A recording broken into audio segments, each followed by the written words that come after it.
Kwa hivyo malaika wakichukua umbile la mwanadamu, wakachukua tabia za mwanadamu, wakachukua jinsia mojawapo ya mwanadamu na waje hapa duniani, wawe ni malaika wa kuzimu ama malaika wa mbinguni, sio rahisi sana kutambua. Maana malaika wanakuanga na uwezo wa kubadilisha umbile, tabia, lakini jinsia. Ndio maana utaona kwamba Yesu anakuanga na mwili wa malaika, pamoja na kuwa ako na mwili ule wa Mariamu mzaa Yesu, ambao alimzaa nao. Yesu alipofufuka alikuwa na tabia ya kupotea ovyo ovyo, kwamba anatokea mitume wake na ghafla anapotea. Anakutana na watu ambao wanaelekea Emmaus, wakikula meza ya Bwana, anapotea ghafla, kwa sababu ule mwili aliofufuka nao ni mwili wa malaika.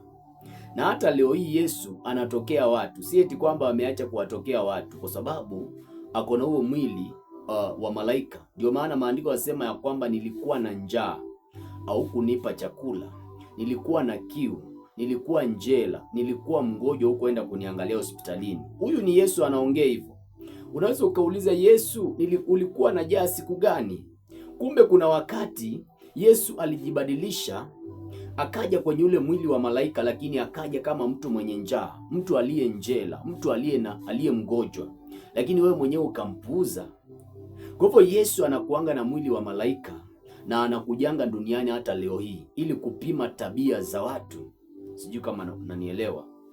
Bwana Yesu asifiwe sana. Sasa kwenye hicho kitabu cha Mwanzo mlango wa 6 na mstari wa 1 mpaka wa 4, maandiko yanasema ya kwamba hao wana wa Mungu ambao ni malaika wakaona binti za watu kuwa wanapendeza, wakajitwalia wake zao, wake kwao. Ina maana kwamba walichukua wanawake waliokuwa na tabia za kuwa mke mwema, na walipochukua wale wanawake wakafanya nao mapenzi, wakazaa watoto ambao sasa wale watoto ndio walikuwa wanaitwa wana wa Anaki ama Manefili. Biblia zingine zinawaita Wazamzumi.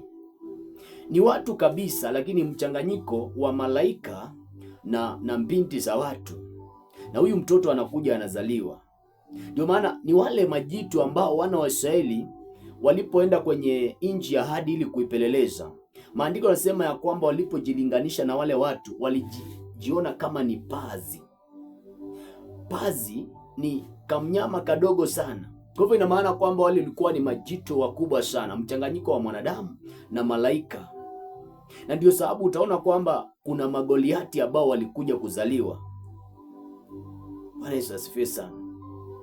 Ndio maana ukiangalia kwenye kile kitabu cha Samueli wa kwanza mlango wa 17 mstari wa 43, maandiko yanasema ya kwamba Goliati akamlaani Daudi kwa miungu yake.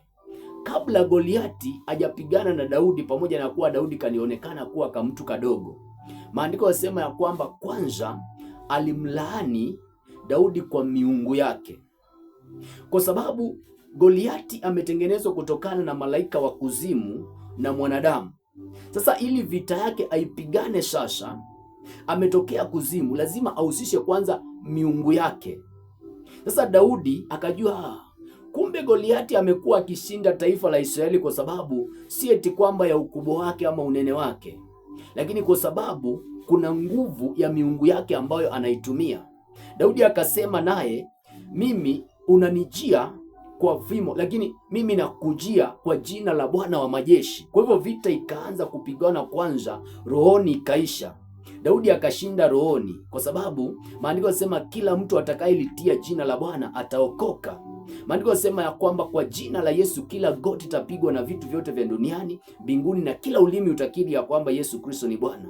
Daudi akajua siri ya kwamba kama nikitumia jina la Yesu Kristo, maana maandiko yanasema jina la Yesu Kristo ni ngome imara, mwenye haki ulikimbilia akawa salama. Akajua jina la Yesu Kristo liko na nguvu kuliko kitu chochote. Akatumia jina la Yesu kwanza. Goliati naye akamlaani Daudi kwa miungu yake. Vita ikaanza rohoni kwanza. Kwa nini Goliati anamlaani Daudi kakiwa kama mtu kadogo hivyo kwa miungu yake? Kwa sababu anajua pamoja na kuwa Daudi ni kamtu kadogo, lakini ndani yake huyu mtu akona nguvu nyuma yake ya Mungu wake, Mungu wa Israeli. Lakini pia kwa nini Daudi naye amemjia Goliati kwa jina la Bwana ama jina la Bwana wa majeshi? Kwa sababu anajua huyu Goliati vita yake aipiganangi akitumia ukubwa wake ama nguvu zake ambazo vile anaonekana kuwa mkubwa, lakini ako na sapoti ya kuzimu, ako na sapoti ya miungu yake. Bwana Yesu asifiwe sana. Kwa hivyo mtoto yote ambaye anazaliwa kutokana na mchanganyiko wa malaika wa kuzimu na mwanadamu, yule mtu hata kama ikitokea kwamba utamkujia umpige kwa ngumi, ujue kwamba ndio umeshindwa vita yake. Malaika yote wa kuzimu ambaye atakuja ili mpigane vita, lakini wewe mwenyewe ukaamua kupigana naye kimwili, ujue kwamba hapo ndio umeanza kupoteza nguvu zako ama kupoteza vita yako. Bwana Yesu asifiwe sana. Maandiko yanasema ya kwamba akamwambia, nitakujia kwa jina la Bwana wa majeshi. Huyu ni Daudi, na ndio maana unaona kwamba Daudi alikuwa akoshua kwamba atashinda ile vita hata kabla hajaanza kupigana ile vita, kwa sababu alikuwa anajua ninayepigana naye sio huyu mtu mkubwa ambao watu wanamuona. Ndio maana utaona Daudi anauliza, mtu ambaye atampiga Goliati atapewa nini? Akaambiwa, jambo la kwanza, utapewa binti wa mfalme, umuoe, taifa lako ama familia yako hatalipa tax. Akapewa mambo fulani hapo. Daudi akasema, basi mimi nilipigana ndugu na simba. Sasa huyu Goliati, huyu Mfilisti asiyetailiwa, itakuwaje sasa? Daudi alipomwangalia Goliati akamuona kama ni mlango wa kuingia katika ufalme. Kuna watu wengine ambao wamesimama mbele yako, wako na connection, wako na pesa mingi, ni matajiri, lakini hao watu kama ukiwashughulikia vizuri, kwa sababu wamesimamishwa pale na shetani ili wakuzuie, ukiwapiga vizuri, ukitumia jina la Bwana, ujue kwamba watafanyika kuwa mlango wa kuingia kwenye hatima yako. Daudi akajua hiyo siri. Bwana Yesu asifiwe sana. Sasa ukiangalia kwenye kile kitabu cha Mathayo 12 na mstari wa 24, Yesu amewahi kukutana na watoto ambao ni mchanganyiko wa malaika wa kuzimu na mwanadamu. Akawaambia, enyi wazao Yesu anasema hivi, anawaambia, ni nani aliyewaonya? Anawaambia, enyi kizazi cha nyoka. Ina maana kwamba anajua hawa watu, pamoja na kuwa unaona ni watu, lakini wamezaliwa na mchanganyiko wa malaika wa kuzimu. Inawezekana labda walikuwa wamebadilisha umbile, wakaja kama wanadamu, wakavaa vazi la mwanadamu kwa Yesu, lakini Yesu alikuwa na uwezo wa kuwatambua, maana Yesu akona, God is all knowing. Yesu ni Mungu, lakini ana uwezo wa kujua chochote. Lakini pia kwenye kile kitabu cha Mathayo 23:33 Yesu anasema anaongelea kuhusiana na watu ambao wakutana nao, akawaambia, hamwezi kukwepa hukumu ya Jehanamu.